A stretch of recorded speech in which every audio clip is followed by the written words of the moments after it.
Numéro 12. Écrivez l'aire de chacune des figures suivantes en notation scientifique. Je vous laisserai essayer par vous-même la question A et je modéliserai pour vous la question B. À la question B, nous sommes en présence d'un triangle et nous devons trouver son aire. On remarque que les dimensions du triangle, sa base et sa hauteur, sont exprimées en centimètres à l'aide de puissance de 10. Comme on doit trouver l'aire du triangle, on va commencer par écrire la formule de l'aire du triangle. L'aire du triangle, c'est base fois hauteur divisé par 2. Ensuite, on va aller remplacer chaque dimension par son expression. La base, c'est 244 fois 10 exposant moins 1 fois la hauteur qui est 0,012 fois 10 exposant 2. Et le tout est divisé par 2.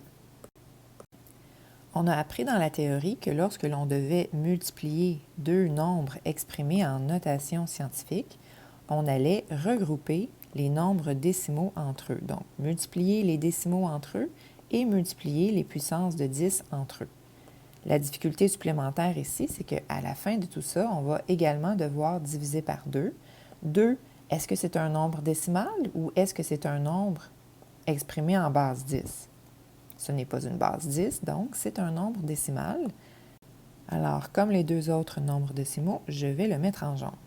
À la prochaine étape, on regroupe les nombres décimaux, donc 244 fois 0,012 divisé par 2, donc tous les nombres décimaux ensemble, suivi des puissances de 10, 10 exposant moins 1 fois 10 exposant 2. La multiplication qui est au centre, c'est la multiplication de la notation scientifique. Alors, à l'aide de ma calculatrice, j'effectue ce calcul, 244 fois 0,012 divisé par 2, et j'obtiens 1,464. Ensuite, je vais combiner mes puissances de 10 en appliquant la loi des exposants. En présence d'un produit de la même base, je peux additionner mes exposants.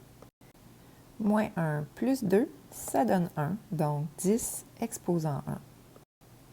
Après avoir effectué tous les calculs, la réponse de l'aire qu'on obtient, c'est 1,464 fois 10 exposant 1.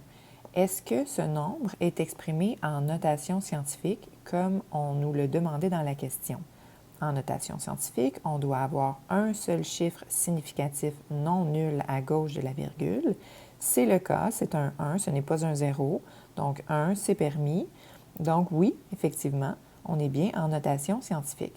Alors, quand on fournit notre réponse finale, ne pas oublier de fournir les unités de mesure. Comme les dimensions étaient en centimètres, l'aire sera exprimée en centimètres carrés. Donc, réponse finale, l'aire du triangle est 1,464 fois 10 exposant 1 cm².